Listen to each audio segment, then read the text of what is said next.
अलग अलग पदाधिकारी, आप सबको मेरा बहुत बहुत साधुवाद, बहुत बहुत आशीर्वाद।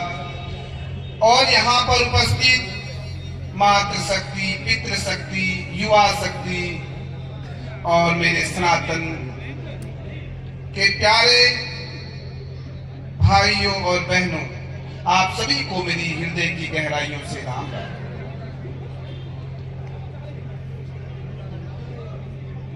आप सभी हिंदू सम्मेलन में अपने समय को निकाल कर आए हैं और मैं चाहूंगा कि यहां पर आप आए हैं तो यहां से कुछ लेकर जाएं। जब आप मंदिर में जाते हैं, देवालय में जाते हैं, गौधाम में जाते हैं या अन्य अन्य धार्मिक स्थलों पर जाते हैं, आपको पता नहीं चलता, आप गंगा स्नान करते हैं और आपके जीवन में कितनी अद्भुत घटनाएं होती हैं जो हम इन नेत्रों से नहीं देख सकते, जो इन कानों से नहीं सुन सकते। न जाने जन्मों जन्मों के कितने पाप हमारे साथ होते हैं, वो सब भस्म हो जाते हैं। ये सम्मेलन हिंदुओं के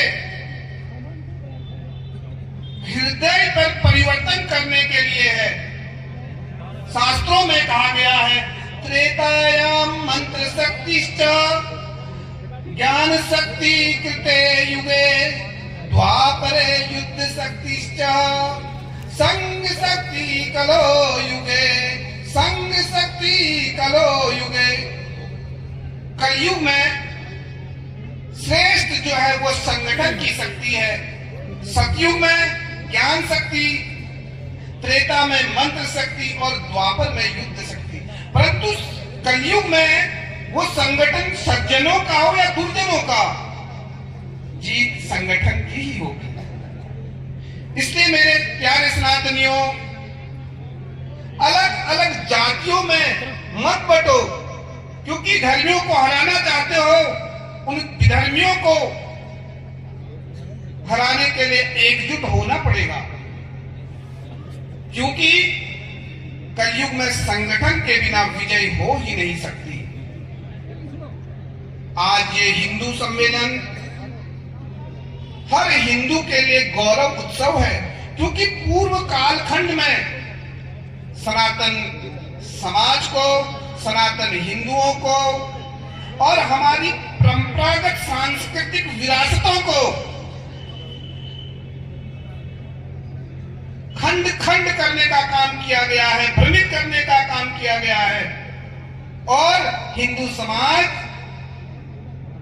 जहां चार लोग एकत्रित हो नहीं पाते थे, चार हिंदुओं को एकत्रित करना हंसी और मजाक सा लगता था, परंतु राष्ट्रीय स्वयंसेवक संघ ने इस विचारधारा को तोड़ दिया, इस विचारधारा को अनेक अनेक संघर्षों से मिटा दिया।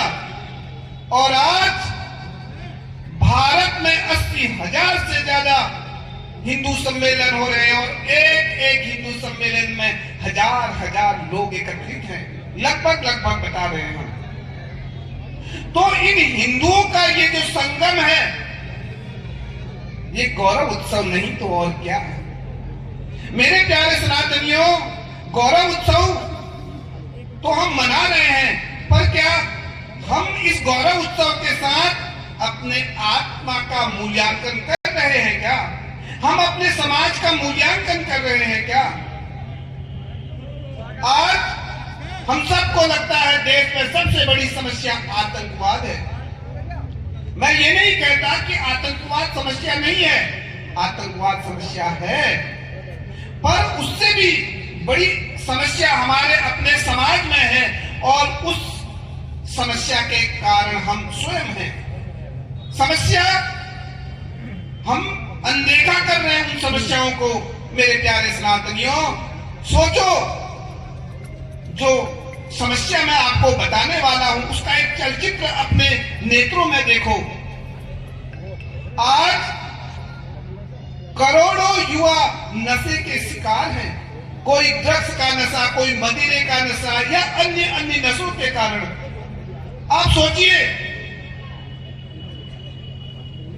जिनके बच्चे नशे में डूबे हुए हैं, उन माता पिता की वृद्धावस्था की क्या हालत होगी।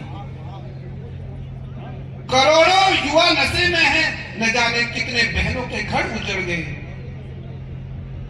मेरे प्यारे सनातनियों, न जाने कितने अनाथ हो गए,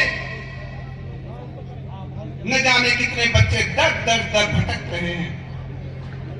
अब बताइए, इसका जिम्मेदार कौन है? हमारे घर की पीड़ा है तो हमें ही समाधान निकालना पड़ेगा। दूसरी समस्या, आज गांव, कस्बे, शहर, अन्य अन्य स्थानों पर अगर आप देखते हैं, हर 5वें घर में एक बहन डिवोर्स लेकर घर बैठी है। मेरे प्यारे सनातनियों, हमारे सनातन में, क्योंकि हम सनातन परंपरा की बात कर रहे हैं, सनातन जीवन शैली है, हमारे सनातन में विवाह विच्छेद का कोई शब्द नहीं है। जो शब्द हैं, डिवोर्स, तलाक, ये विधर्मियों के शब्द हैं। आप देखिए, और इन विधर्मियों के इन शब्दों का सबसे ज्यादा प्रयोग, सबसे ज्यादा दुख हमारी माताओं बहनों, हमारे घर परिवार को सहना पड़ रहा है।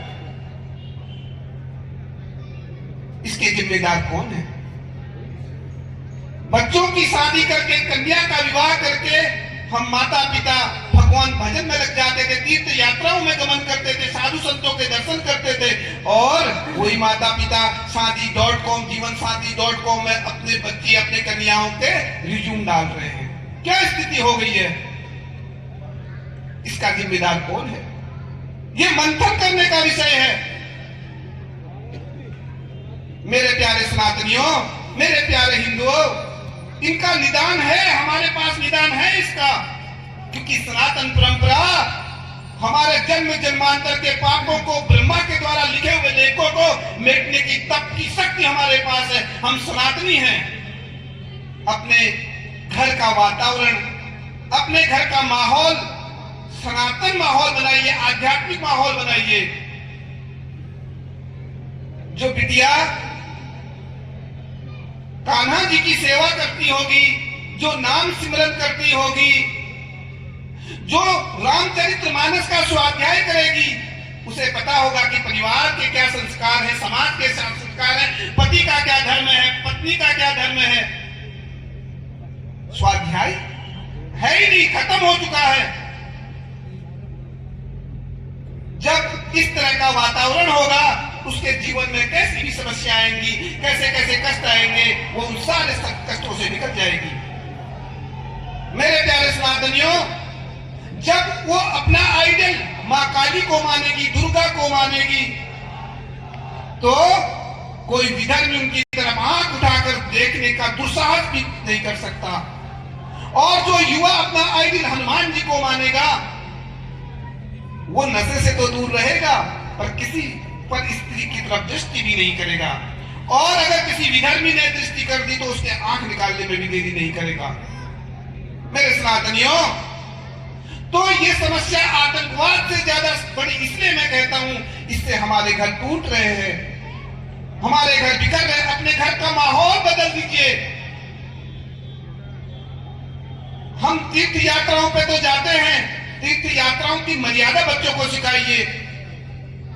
संतों से मिलन की संस्कार पद्धति बच्चों को सिखाइए, और आप देखेंगे कि आपके बच्चों को ये जो संस्कार, ये नींव का ऐसा पत्थर होगा कि उनके जीवन में आने वाली बड़ी बड़ी समस्याएं समाप्त हो जाएंगी। इसके गुनहगार हम स्वयं हैं। तो आज सर्वप्रथम मैंने वहीं से बात शुरू की कि हम कुछ लेकर जाएं। एक चीज, हम अपने घर के माहौल और वातावरण को बदले। हम रहते तो एक दुनिया में हैं, पर हम सब की दुनिया अलग अलग है। हमारा परिवार हमारी दुनिया है, और उस परिवार की खुशी हमारे सनातन संस्कृति से पैदा होगी। तो मैं आप सबसे यही अनुरोध करूंगा कि आज इस सम्मेलन से एक आह्वान के साथ, एक संकल्प के साथ इस बात को लेकर जाएं कि अब हम सनातन पद्धति से जिएंगे। और मेरे प्यारे सनातनियों में एक बात विशेष कह के अपनी बात को विराम देना चाहूंगा। गौ सेवा सनातन का मूल आधार है। गौ गौ के बिना 16 संस्कार है, कोई भी संस्कार गाय के बिना नहीं हो सकता। हम देवालय में जाते हैं, मठों में, मंदिरों में, तीर्थ यात्राओं पे, परंतु क्या वो हमारी पूजा स्वीकार होती है? क्या वो हमारे दर्शन तीर्थ यात्राएं सिद्ध होती हैं? बिना गाय के सिद्ध नहीं हो सकती। सनातन का सबसे बड़ा आधार गाय है, और गाय प्रसन्न है तो सृष्टि प्रसन्न है। आज गौ माताएं रोडों पे भटक रही हैं, पॉलीथीन खा रही हैं। हम कितने दरिद्र हो गए हैं कि अपनी मां की रक्षा नहीं कर पा रहे हैं। और जो विधर्मी गौ माता का तिरस्कार करते हैं, गौ हत्या करते हैं, उन सबको मौका हम दे रहे, अवसर हम दे रहे। अन्यथा अगर हमारा सनातनी जाग गया, वो टेढ़ी आंख से भी हमारी मां को नहीं देख सकते। इसलिए सब के सब गौ हत्या का पाप के भागी बन गए हैं। आपको क्या लगता है कि आप तीर्थ यात्राएं करेंगे, भजन करेंगे, राम राम करेंगे, मंदिरों में जाएंगे, अपने पाप भूल जाएंगे? गौ हत्या का पाप खत्म होने वाला नहीं है। अगर राजा भी गौ हत्या का पाप ले लेता है तो उसका कुल और वंश भी समाप्त हो जाता है। मेरे प्यारे सनातनियों, एक छोटी सी घटना के साथ गौ श्राप का एक घटना आपको सुनाना चाहता हूं। इंदिरा गांधी ने 1966 में पूज्य गुरुदेव कृपात्री जी महाराज के सानिध्य में जो दिल्ली में गौ रक्षा आंदोलन हुआ था, उस समय की प्रधानमंत्री इंदिरा गांधी ने गोली चला दी। कई संत मारे गए, कई गौ माताएं मर गई। पूज्य गुरुदेव कृपात्री जी महाराज ने कहा, अगर संत मर जाते तो मैं तुम्हें माफ कर देता, परंतु गौ मरी है। गोपाष्टमी का पावन दिन था और तेरे कुल का नाश भी गोपाष्टमी को होगा। और इसका परिणाम यह हुआ, इंदिरा गांधी गोपाष्टमी के दिन आवास में मरी, राजीव गांधी मद्रास में मरे, और संजय गांधी आकाश में मरे। और आज कुल की क्या स्थिति है देख लो। एक एक सनातनी को सीख लेना चाहिए कि सबसे पहले हमारे जीवन का आधार गाय होगी। अरे हम गाय सेवा नहीं कर सकते क्या? 2 रोटी नहीं दे सकते गाय को? और अगर तुमने जीवन में गौश्राप ले लिया, क्योंकि जिस रोड पर, जिस गली में, जिस कॉलोनी में, जिस गांव में गाय भटक रही है, वो सब गौश्राप के भागी बन जाते हैं। और जो गौश्राप के भागी बनते हैं, उनका कुल कभी खुशहाल नहीं हो सकता, उनका वंश समाप्त हो जाता है। तो मेरे प्यारे सनातनियों, तो गौ रक्षा के लिए एक 27 अप्रैल 2026 को एक योजना हमारे भारत के तपोनिष्ठ संतों ने मिलकर के एक आह्वान किया है। और मुझे इसमें सबसे आनंद की अनुभूति तब हुई जब इस प्रधान जो संरक्षण है इस कार्यक्रम के, वो आदिशक्ति मां सुरभि है, और जो अध्यक्ष है वो नंदी बाबा है। तो आप इस कार्यक्रम में अपने कहीं जाने की आवश्यकता नहीं, अपने तहसील में ज्ञापन देना है, अपने ब्लॉक में एक पत्र देना है राष्ट्रपति जी के नाम, प्रधानमंत्री के नाम, कि गाय की रक्षा हो, गाय राष्ट्र माता घोषित हो। ये तो विश्व की माता है, गौ विश्वस्य मातरः। तो जब भी आप इस कार्य को करें तो आपके हृदय में बड़ी संतोष की अनुभूति होगी, और आपके पितृ भी तृप्त होंगे और देवता भी आशीर्वाद देंगे, क्योंकि जो गौ सेवा है ये राम का काम है, ये कृष्ण का काम है। और अगर ये सेवा हम करते हैं तो समझ लीजिए कि राम और कृष्ण ने हमारा हाथ पकड़ लिया है। इसी के साथ अपनी वाणी को विराम दूंगा। जय गौ माता, जय गोपाल। भारत माता की, भारत माता की, भारत माता की।